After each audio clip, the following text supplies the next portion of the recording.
right, good afternoon and welcome to another slice of the Virginia Eats and Drinks Show. Our opening music tonight is Crab by Weezer. It's in honor of those delicious culinary gems that are soft-shell crabs, which are plentiful this time of year. Later in tonight's show, we'll have a chef and waterman tell us all about these tasty tidbits. I'm your host, Patrick Evans-Hylton, and I invite you to grab a napkin and settle in for the next hour for an all-you-can-hear succulent smorgasbord of things to eat and drink, events to attend, and more. This is food news that you can use, and only on the Virginia Eats and Drinks Show Friday evenings from 6 until 7 on AM 790 WNIS. And sign up for our Facebook group to get behind-the-scenes reads, recipes, resources, and more at facebook.com/group/Virginia Eats and Drinks. A very special thank you to our platinum sponsors, including founded in 1975, Emerson Cigars has locations across coastal Virginia and offers a wide assortment of cigars and accessories. Visit emersоncigars.com. Globally inspired, high-quality ingredients, a world of good cafe in Norfolk's Ocean View is chef-driven street cuisine at its very best, prepared by five-star chef Greg Barnhill. Enjoyed all without having to have your passport stamped. Visit aworldofgoodva.com. Norfolk Festivus is dedicated to producing celebrations including concerts, festivals, tall ship and international ship visits, signature special events, the stay-at-home series of events, and more. Visit festivus.org. Family-owned and operated Azars has served up marvelous Mediterranean specialties in coastal Virginia since 1988. Visit one of two Virginia Beach locations. Hummus is yummus. Azars at azarfoods.com.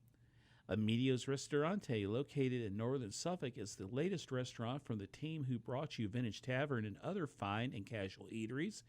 Amedio's offers an experience at lunch and dinner of Ordizo, Italy, home of Amedio Obisi, the founder of Planters Peanuts and creator of the iconic Mr. Peanut.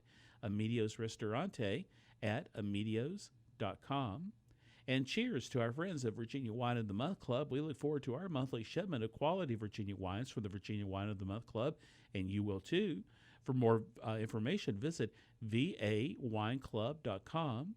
And with us tonight is Drew Armstrong, who produces interviews for us as well as our Virginia Eats and Drink podcast. Now, Drew, how are you doing? I'm doing well, Patrick. How are you? Doing good. We've had a little bit of fun before the show. We were recording our podcast, and we had the good folks from Williamsburg Winery stop by, and boy, we tried some great wine, didn't we? Oh man, I think my favorite might have been the Albarino. Albarino, yeah, yes. Albarino. Excuse me. We still have the Albarino and the Viognier here in the studio with us, so. Yes. That might account for a lot of things you're going to hear tonight, but it was a good time was had by all. So do Indeed. You have big plans for Memorial Day weekend? Well, Memorial Day weekend, believe it or not, is actually my birthday weekend. Oh, my goodness. So I have some plans, yes. Unfortunately, the weather doesn't allow me to go to the beach this weekend like I'd like to. Yeah. But, I'm gonna get some good food and probably some good drinks and just chill out and enjoy some days off. What about you, Patrick? Yeah, pretty much just chill. We're going to go visit our friend Ray Wicker tomorrow for brunch at Wicker's Crab Pot. We're going to be chatting with him later in the show. Mm-hmm. And then it was my companion Doug's birthday earlier this week. So happy belated birthday, Doug. Yes. So we're going out for dinner on Sunday, and otherwise just take it easy. That sounds good. Yeah. That sounds great. Yeah. All right, our first interview is coming up. It's a big state out there from the Chesapeake Bay to the Blue Ridge Mountains, but Virginians aren't just confined to the borders of the Commonwealth. We live and we play in places that are, in many ways, kind of de facto Virginia. Among these, the DMV, the District, Maryland, and Virginia areas of the Capital Region. And we want to know what's a good place to grab a good eat or a good drink. There's only one source that we love, and that's our dear friend, Vivant, David Hagedorn, who covers the area's cuisine scene. And we are happy to have David with us to let us know where our taste buds should be going at the moment in our DMV Eats and Drinks segment here. And David, how are you doing? I'm doing just grand, thank you. Good. It's so good to hear your voice. And yours too. Thank you. So you get out and about in Northern Virginia, D.C., and Maryland. You're a contributor for the Washington Post and restaurant critic and dining columnist for Arlington Magazine and Bethesda Magazine. And so you're with us tonight to tell us about some fabulous food finds. And so we've got a great rundown, folks, from David that we're going to be posting online. But we're going to talk about 3 right now, this right here in the Commonwealth. And one of them, David, is I love the name of this, Queen Mother's Fried Chicken. Well, this place is really terrific. You know, during the pandemic, one of the go-to foods that people were doing, it seems like everyone was doing a fried chicken sandwich. Yes, you know, and, yes. You know, maybe some of the origins of people doing that were not maybe the best. You know, we have been having this conversation about appropriation, but I have to tell you, this Queen Mother's Fried Chicken is the real deal. Wow. And I mean, this Rock Harper, he is a big deal here in the DMV. Yes, He won season 3 of Hell's Kitchen. I mean, and if you can win that, I mean, you can pretty much put up with anything, right? Yes, indeed. And he had chef stints at DC's B. Smith's restaurant when it was open here and DC Central Kitchen. And so he really knows what he's doing. So the Queen refers to his mother, Carol, and the whole family calls his mother. And he says his mother is a queen, and so this is a tribute to her. That's awesome. And he runs it out of a place in Virginia called La Cocina, which has just moved into a new building. And Patty Senegar, who started it, they train Latino workers to have jobs in the restaurant industry, but they do everything. They teach English, they teach business classes, Wow. They teach people how to be entrepreneurs. But let me get back to this chicken. Yes. I mean, because it is amazing. It is an 8-ounce chicken breast, and he's got chef experience, so he brines it and he double coats it. And I mean, this is cage-free, antibiotic-free chicken. It's butterflied, dredges it in wheat flour, rice flour, and chickpea flour. Now, that's not something you ordinarily see. Yeah. And there's Sicilian sea salt in there and Spanish smoked paprika, and he deep fries it in duck fat and canola oil. So this is no You're getting, no fried chicken. that's getting me all hot and bothered here, David. I'll tell you what. I know. Well, you can get even more hot and bothered because he has a Nashville hot version of this sandwich, which will set you on fire. Oh my goodness! And he has a spicy mambo, which is kind of our DC sauce, you know. Yes. So it's really terrific, and anyone who's in the area needs to really check this out. That is absolutely amazing. Yes, I've had the opportunity to meet Rock several times. He went to school at Johnson and Wales when it was the campus down here, and Correct, yes, and so I've done a few things with him down here when he's come back down here. I went to the same campus myself, so yeah, not at the same time though, but yeah, I'm definitely checking that out. So we got another that's got a really fun name too, Ruthie's All Day. Well, Ruthie's really is all day because it's open for breakfast, lunch, and dinner. And the chef, Matt Hill, teamed up with Todd Salvadori, who has a huge restaurant resume in the DMV.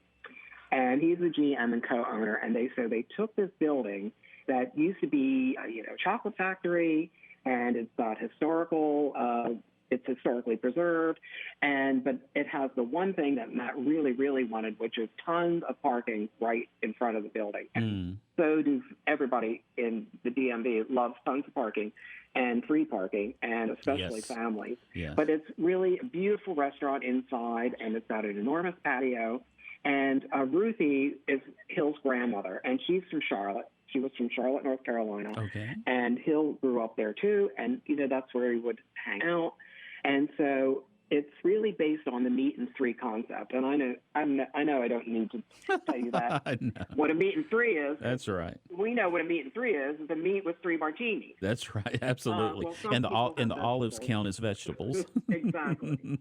But Matt was had been culinary director of the Liberty Tavern Group, which owns several restaurants here. But whereas these are kind of a nod to that home style cooking that you would have in a meat and 3, this is no ordinary cooking going on here. He's got a Rohan duck breast that uses 4 cooking processes: brining, smoking, pan searing, char grilling. I mean, this is this is not an amateur who's pulling off yeah. the food. And, slow braised octopus, tentacles, braised in olive oil, and then char grilled, served with the black-eyed pea hummus. And his brisket, that's really been studying the barbecue side of things. And his low and slow brisket is the real deal. And it's terrific. It's their bestseller. And, you can get biscuits and gravy for breakfast. Yeah. So it's the real deal. So I have tried all three, so I guess I've tried Ruthie's all day. And That's awesome. It's a winner. This is a smash hit. Good. And the last one's got kind of an unusual name here, Greens and Teff. Well, I wrote this up for Arlington Magazine as one of our new restaurants, and my title for it was Teff Love. Yes. Because this is a little carryout, and it's vegetarian and vegan, and it is really terrific. The Ethiopian food is already, it lends itself to vegetarian cooking. Yes. But this is really a step above. And the owner's name is Bikal Meliku. And when I went there the first time, he told me it's kind of buffet style. Like you pick your protein, you pick your bread. You can get the injera, the spongy flat bread that comes with it. You can get the kind that we're used to, which is made with wheat flour and teff flour, or you can get, he imports from Ethiopia, a 100% teff injera, or you can get rice if you don't want injera. But he saw me kind of checking things out, and he asked me if I like spicy food, and I said yes. And he souped up with shimbra asa, and it really reminds you of dorawat, the famous Ethiopian dish with chicken and the whole hard-boiled egg. And I have to tell you, this was just really terrific. Oh my goodness! They make dumplings with chickpea flour dough, and they kind of braise them in the sauce, so it has the texture of meat. And the sauce is deep and rich, slow cooked for a long time. And it just has an unbelievable flavor. And not this kind of heat that kicks you in the face, but the kind of heat that kind of taps you on the shoulder about an hour later. You know what I mean? Yeah. And it's really just a darling place. And the neighborhood has been very, very supportive of him. But all of the wots are really delicious. He has his riff on tibs, but not made with meat, made with portobello mushrooms. And, of course, the greens, the gomans that he serves there, the eponymous greens, are really just fabulous, slow-cooked, delicious, tender. So this is really just a outpouring of love from Meliku. And everyone's involved. His wife cooks there, his mother's recipes. And it really shows up on the plate, the love that goes into it. So if you're there, it's carry-out only. But, so plan accordingly. But you really must try this. It's some of the best Ethiopian food in Washington. Yes. Oh, my gosh. In the Washington area. Yes. Oh, that just all sounds so fabulous. That really does. Now I'm going to have to go out and eat. Absolutely. That's right. Well, folks, there are tons more of great information to digest here. See what I did there in David's report. So we're going to be posting it all online. Plus, we'll have a link to the publications that he writes for and the books that he has co-authored. It's going to be online, so join us at our Facebook group. Visit facebook.com/group/Virginia Eats and Drinks. And my dear Mr. Hagedorn, what a treat this has been to catch up with you and to hear these delicious culinary adventures of yours. Well, thank you. Call on me anytime. I love to share my info. Yes, indeed. And I hope inside and outside info. That's right. Absolutely. I hope that y'all have a fabulous, fabulous Memorial Day weekend. Thank you. You too. All right. Take care, hon. Okay. Bye-bye. We are coming to the end of May, and here we are, Memorial Day weekend, the unofficial start of summer. One dish highly associated with this time of year is barbecue. In fact, May is National Barbecue Month. It's one of those foods that elicits strong responses. There's no middle ground when it comes to picking one type of barbecue over the other. Is it beef or pork or chicken? Are you a glutton for mutton? And let's don't even get started on all the styles and sauces, or we'd be here all weekend long. Well, one man that knows his way around Q is our good friend Forrest Warren of Smoke Barbecue in Newport News in Forrest. How are you doing tonight? Doing great. How about yourself? Yeah, doing good things. Well, so now Forrest is going to be telling us a little bit about Barbecue 101, and why don't you first tell us a little bit about Smoke Barbecue? Smoke Barbecue, we've been on the Peninsula in Newport News for since 2011. Wow. So 10 years, and, 10 years.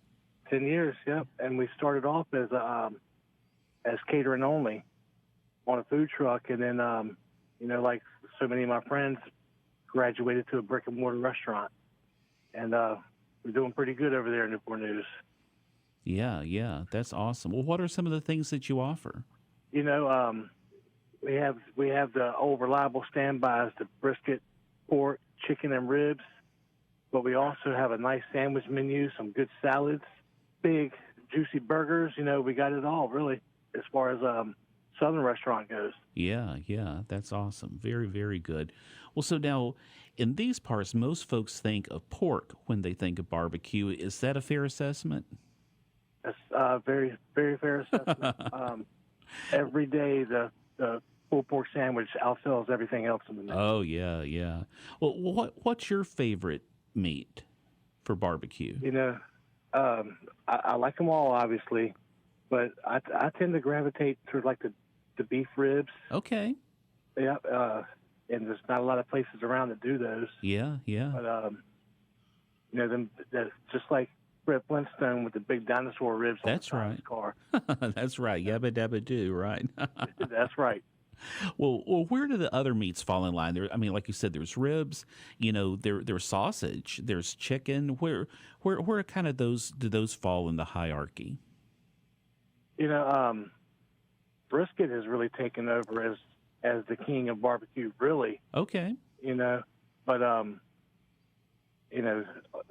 good smoked half chicken.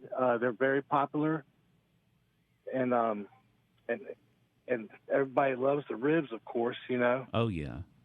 But as far as like the hierarchy, it's always going to be pork around here. Okay, yeah. I think it's like that in many places across the South too. That's I would for imagine sure. so. Yeah. Yes. Well, so let's stay with pork a bit. Pulled or chopped, and why? I like mine pulled, and I like it naked. Okay. And I just feel like you take the texture away from the meat if you chop it too much. You know what I'm saying? I like think yeah. fresh off the shoulder. Yep. I think you're absolutely right. I mean, I've had chopped pork. I've mostly had chopped beef before, but Right. but yeah, with pork, I think you're right. It just you wouldn't get that same texture. You might get some of the flavors, but there's more to everything, all foods, than just flavors. There's so many things Absolutely. that play in. Yes. You got the saying, you cook your pork to pull. Anyway, you know what I'm saying? Yeah. It's Oh just yeah. nice and tender, and I feel like you kind of, take that away from it if you chop it. I agree. Well, now there's tons of sauces too. So, which they can also further define the barbecue. Do you have a favorite sauce? Lately, I've been gravitating towards the South Carolina mustard-based sauces. Okay, yeah. Those are I really very like that. yeah. But my favorite is probably like a Virginia Brown. Okay. Yep. Yeah, those mustard sauces, you just don't see them much in these parts, and unless do you not. do travel down that way, a lot of folks just don't know what you're talking about either. That's right. And also, a lot of people don't know how good it can be too. They think, mustard, like squirting it on a hot dog or something. But Nothing like yellow mustard on your hot dog. that's South true. Carolina barbecue sauce. Yeah. It's just rich and thick, and it complements pork and brisket very good. Yes. Well, now tell us about where rubs fall into the picture. Rubs are important. It's your first layer of flavor for your barbecue. Yes. And here in Virginia, the traditional barbecue rub is salt, pepper, and red pepper flakes. Yes. But there's so much else out there with paprika and other ingredients. Yes, indeed. Now you can do a barbecue with just a piece of meat just with a rub on it, right? You don't have to do the sauce, yeah. Or the sauce could come on the side. Like I said a little while ago, I like it naked. Yeah, that's right, absolutely. Well, so now give us just a few tips for someone who is barbecuing this weekend. Say they're going to be doing, a chicken, or maybe they're going to be doing a brisket. Patience. Yeah, patience. You know what I'm saying? And yeah. and you hear people repeat this all the time, slow and low. Yep. But that's what it's about. It's to smoke some good barbecue. It's a lot of fire management. Yes. Get you some practice in, and once you season the meat with your rub and you have it on the smoker, and it's just going to stay there with the door closed. You have to manage the fire to keep the temperature steady to make that meat come out perfect. Yes. Yeah. Just don't try to push it along. Don't be in a hurry. Yep. Don't be in a hurry. That's cool. Now tell us. We're going to get back to the rub here in a second. You're sharing a recipe with us for an all-purpose barbecue rub, and tell us just a little bit about this and what folks would use it on. This rub I've used many times on many different ingredients. It works with pork, beef, or chicken, and it's got kind of like a southwestern flair in it with the chili powder and the cumin that's in it. Yes. Yep. That sounds good. And I think it just works well on a smoker. Now, what all would you use it on? Your notes say for a butter or brisket. What else could you use it on? You could use it on French fries. You Okay. could use it as like in a shaker to season food up. All right. I like that. You could use it to add zip to deviled eggs or really just about anything. Yeah. I like the idea with the fries. That's for sure. Well, folks, again, Forrest is generous enough to share this recipe for his all-purpose barbecue blend tonight, which we'll have online. So be sure to visit our Facebook group at facebook.com/groups/Virginia Eats and Drinks. And for more information on Smoke Barbecue Restaurant over in Newport News, you're going to want to take this down because you've got to go and try it out. It is Smoke in the letters N and N for Newport News, smokennn.com. And Forrest, it is always a treat to talk to you. I always enjoy it, always learn something, and I hope that you have a great holiday weekend. Likewise, Patrick, it's always good to talk to you, man. All right, you take care now. Talk to you soon. You too. All right, bye-bye. Thank you.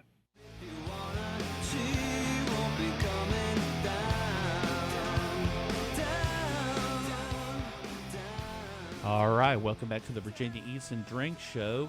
We are enjoying a couple of glasses of wine here from Williamsburg Yes, Winery. sir. I hope you're starting off your weekend well. And so we are going to take a little break here for Fox News. So grab an eat, grab a drink, and stay tuned for more of the Virginia Eats and Drinks Show.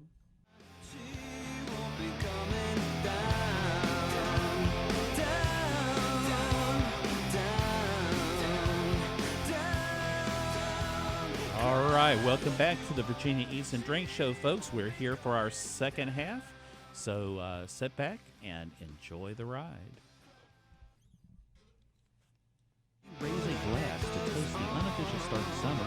Is it a coincidence that this is also around the time of year the American Beer Week occurs? I think not. We have our favorite beer guy, Jim Lantry of Big Ugly Brewing in Chesapeake, to tell us his fantasy six-pack for summer, beers that you should be drinking this season and why. And Jim, how's it going? It's going great, Patrick. Can't complain at all. That's right. As we're finally here. My goodness, can you believe it? The year's half over. It's been a hell of a year, I tell you. For the brewery, we've gone through some ups and downs, but we're definitely on a high right now. That's good. Well, and let me be that for the first question. Then tell everybody just a little bit about Big Ugly Brewing, because I know you had some very big news too about the small business. We do, just a little bit. Yeah, Big Ugly Brewing coming up on our 7th year of business. We started as in a real small shop front. And we've expanded a couple years ago into a facility that we built out in Battlefield Boulevard in the Great Bridge section of Chesapeake. And this year started with me brewing in the driveway, so we've come a long way. This year we won the Small Business of the Year for Chesapeake. Yes, so that was very exciting. That's really awesome. That is really awesome. Well, and now, about how many beers do you usually offer if folks wanted to come in and either grab one to drink there, or they want to fill up a crowler or growler or something to take with them? We usually have about 13 to 15 beers on tap at any one time. And right now I think we've got 6 or 7 can options that you can take out in 16-ounce cans. as well as, like you said, getting growlers or crowler fills. Yeah, that's awesome. Very, very good. All right, well, we're gonna just jump right into this. We asked for you to pick 6 of your favorite beers of the moment for a Fantasy Summer 6-pack, and so 3 of them are from Big Ugly, and 3 are for some other breweries. Let's just have you tell us just a little bit. Just go down the line and just tell us a little bit about each one and why you like that and are recommending it. All right, the first one I'm going to give you is Blunderbuss. Now we do various types of this beer. We do bottle releases of this periodically. Blunderbuss is a rum barrel aged barley wine. It's a 10.2% alcohol beer, and age it for up to 8 months in Outer Bank Distilling rum barrels. Wow. And it's just amazing. It's caramel, toffee, rum. It's just got it all. Some people wouldn't consider this maybe a summery beer. I drink barley wines and stouts year round, so for me, this is one of my all-time favorites. Well, yo ho ho, it's got rum. What else do you want, right? So. Yeah, right. Well, what about your next one? I love this one. I've had this one before. The next one is Not Hip. It's a New England style IPA. We use 100% Mosaic hops, so this Mosaic is one of my all-time favorite hops. Mm-hmm. It just gives, where some hops give a more of a bitterness or citrusy flavor, this hop gives berries, mango, stone fruit. It's really smooth and really easy to drink. It's about 6%, so it's not too killer high alcohol, and you can drink more than one of them without any problem. It's very nice. Yeah. So nice for setting out this weekend, maybe around the backyard and just enjoying a couple of these. Yes. Good. The last beer from my brewery is Dark Journey. I love this one. Year. Yes. It comes out in the fall, right the day after Thanksgiving. This year, the bottle release was very muted because we couldn't really put very many people in the brewery at all. But the Dark Journey is a vanilla porter that's aged in bourbon barrels. And again, we leave it in the barrel for about 6 to 8 months is what we're shooting for. And we add real vanilla beans to it and just let that kind of percolate for months. Yes. And it's delicious. Lots of chocolate notes in it, and the bourbon kind of stays hidden in it, and it's not a real high alcohol beer. It's only about 7.5%. Wow. Yeah, that's awesome. I have some of this at home, and I think that what I'm going to do this weekend is make an ice cream float with it. Oh yeah. That would be perfect for it. Yum, yum, yum. All right, so you've got some others here, and I don't think I've had any of these, but I'm excited to try them after reading the descriptions. Yeah, the next one is one of my all-time favorite breweries and all-time favorite beers. It's Firestone Walker's Double Jack. So it's a double IPA, West Coast style, so it's clear and crisp, very citrusy, and just a really delight to drink. It for a long time they pulled it out of the market in Tidewater, but it's starting to make a reappearance now, just sporadically. So if you see it at a bottle shop, you should grab it because you may not see it again for a while. Okay. It's really nice. And the next one after that is another one of my favorite breweries. It's Three Floyds, and they're out of Munster, Indiana. Okay. Not a whole lot going on in Munster, Indiana, but Three Floyds. Well, they must name a lot of people Floyd there if there's 3 of them. I don't know. It's the Floyd brothers. Actually, yes. I think it's the father and 2 sons. Okay. This kind of surprising for me because I like really big, bold beers, which is our brewery slogan. Yeah. But the Alpha King is my favorite from them, and it's a pale ale. But it's a pale ale that when you taste it, it's like no other pale ale you ever had. It's just really, really well made. And again, it's fairly light alcohol, so you can drink quite a few of them, but extremely balanced beer. Get plenty of hop flavor, but very crisp and light, and a great beer for the summer, really. Okay. Wow, that sounds good. All right, and I love the sound of this last one here. Yeah, so have you heard of the Veil? Veil's out of Richmond. Yes. Everybody knows the Veil. Yeah. They have their satellite kind of brew pub in Norfolk. Yes. The Veil makes a beer called Circle of Wolves, which is an English barley wine, and then they age it in apple brandy barrels. Oh, yeah. And I almost had tears in my eyes the first time I drank it. It's just fantastic. It does. I mean, I'm definitely gonna all of them. All the other ones sound good, but this one really, I'm gonna have to definitely seek this one out. It can be hard to get your hands on it, but if you find a bottle of it, definitely grab it. It's really a treat. Where there's a will, there's a way, Jim. There you go. Well, awesome. Well, folks, we are going to have Jim's notes for his Fantasy Summer Six-Pack online. So be sure to go to our Facebook group at facebook.com/group/Virginia Eats and Drinks. And for more information on Big Ugly Brewing, write this down now, because so you want to go this weekend and stock up for the Memorial Day holiday. Go to biguglybrewing.com. And Jim, it is always great to chat with you. And folks, also, just as a side note, be on the lookout on our Facebook group. Every week, Jim has his Beer of the Week post. And so you can learn something about a great, two great beers in the beer post every single week, too. And that's brought to you by Big Ugly, and it's offered free of charge for our followers there. So, Jim, I hope you have a great holiday weekend. Something tells me you will. Thanks, Pat. I have my beers of choice in hand, so I should be yes. good. Excellent. All right. Well, you take care, and I'll talk to you soon. Thanks. See you, Patrick. All right. Bye-bye now. Something happens just after the first full moon of May. Those delicious blue crabs that we already love transform themselves into something very special. It's that time of year when they shed their hard shells, and just for a while, they are 100% edible. We're talking soft-shell crabs, and they are indeed something special and available for just a bit longer. Our friend Jason Campen is the executive chef at one of our favorite seafood restaurants, Wicker's Crab Pot in Chesapeake. Wicker's also happens to be our favorite fishmonger to pick up fresh seafood from the area waters. A market is adjacent to the restaurant. And we've got Chef Jason with us to tell us so much more about these little delights. And Jason, how's it going? I'm doing excellent, Patrick. Good to see you again here on the radio. Yes, indeed. Yes, indeed. Well, so let's get started, and first just have you tell us a little bit, Jason, about the restaurant, Wicker's Crab Pot. Well, I'm actually sitting here with the owner, Ray Wicker, and he's a fourth-generation waterman who's carrying on a family tradition here, and we've been in this establishment, current location in Indian River of Chesapeake, for, I'd say, about 13-some years now. And we're very fortunate to have been thriving year after year. Increases in our customer satisfaction and our clientele has grown over the years. We offer a variety of seafood products, fresh and cooked, steamed. And we have a dining room that's been turned back on here now that people are back out in the public again and people are feeling safe. So, we're doing everything we can to accommodate our customers and make them feel right at home like we have been doing. Ever since we opened our doors many years ago. That's awesome. Well, so now we are going to talk about soft shells. So what exactly is a soft shell crab? Tell us that. You want to take this one, Ray? Yeah. Okay.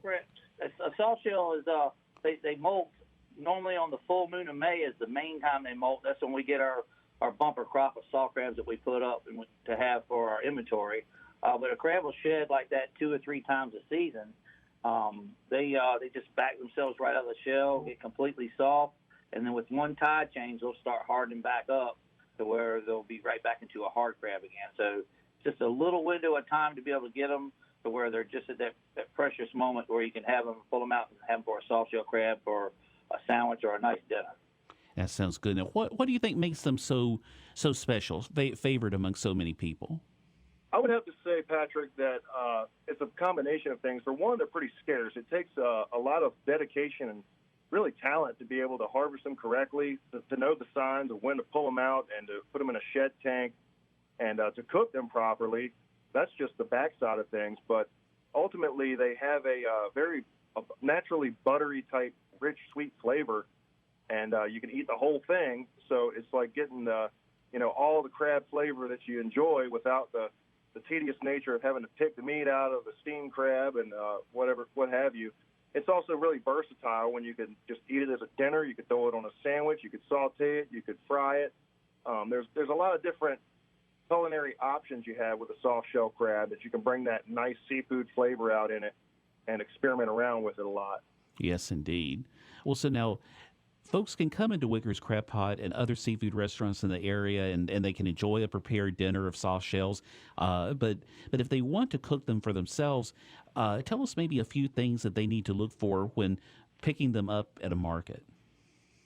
I would say what we like to do here primarily is fry them. It just really it gives that nice crunch to it, and it comes out golden every time. Matter of fact, we just sold 4 from the time that I was walking up the steps here to come talk to you.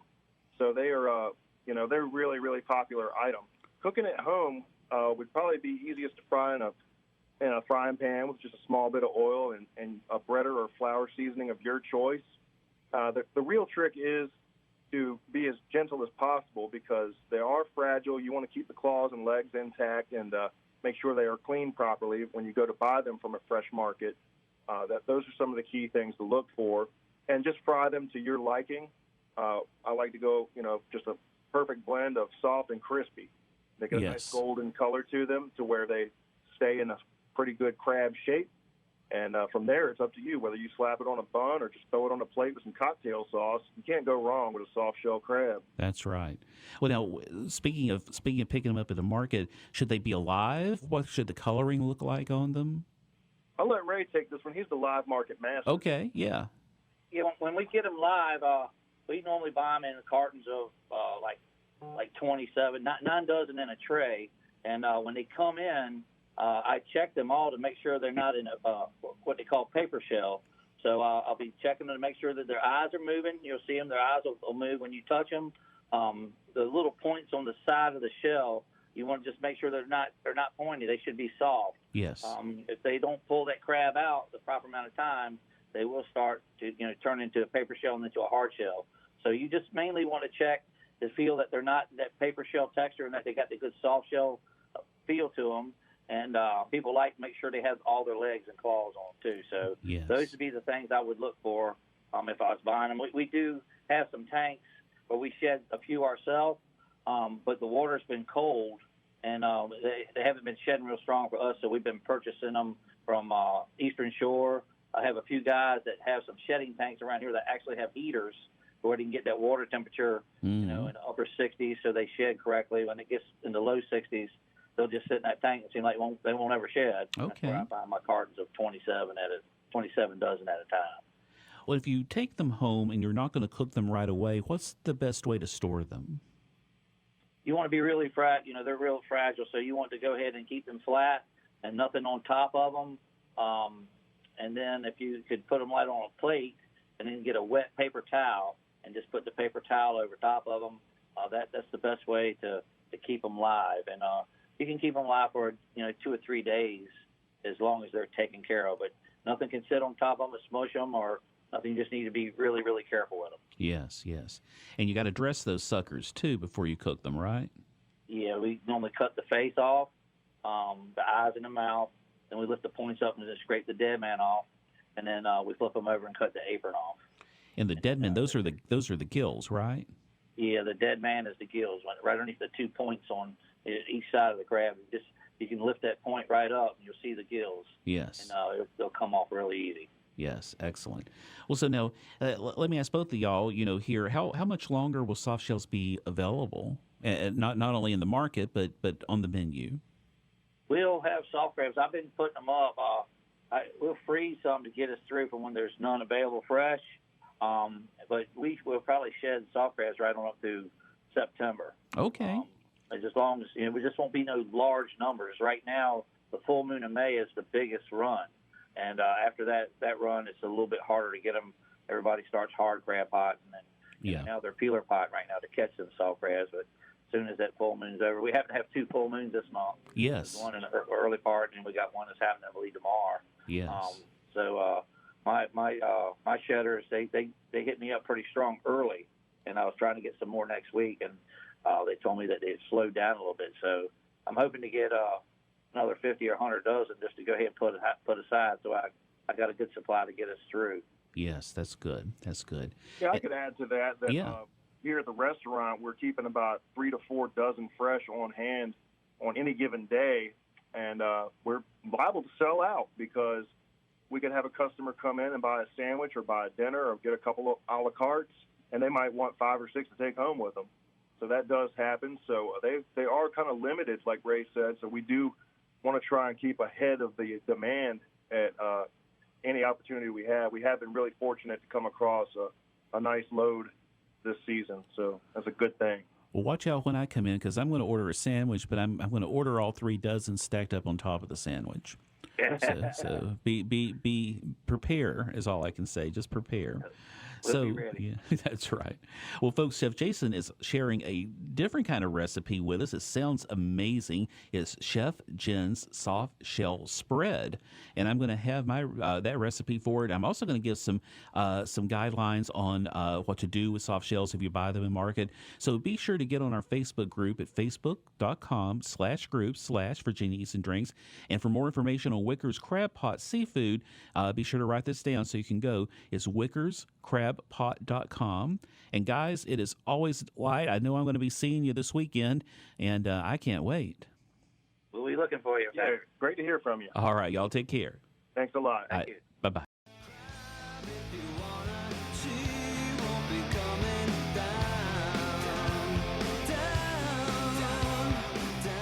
All right, welcome back to the Virginia Eats and Drink Show. So, Drew, let me ask you. Yeah. Do you like soft shell crabs? I do, actually, Patrick, Okay. yes. Yes. And do you like to just eat them as an entree? Do you like a sandwich? I like them as an entree with a little bit of melted butter and a little bit of Yeah. Old Bay. Yeah, Yeah. okay. Excellent. Glass of wine, maybe? Yeah.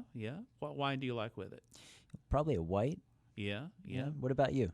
Oh, I love them any way I can get them. Sure, I mean, yeah. I don't care how they are. You know, I just adore them. I'm so excited about going and having some tomorrow at Wicker's Crab Pot. Oh, for yeah, brunch. that's going to be great. Oh my gosh, yes. I mean, I told him. He says he usually gets in about 3 dozen or so a day. I said, well, that's just going to be for me.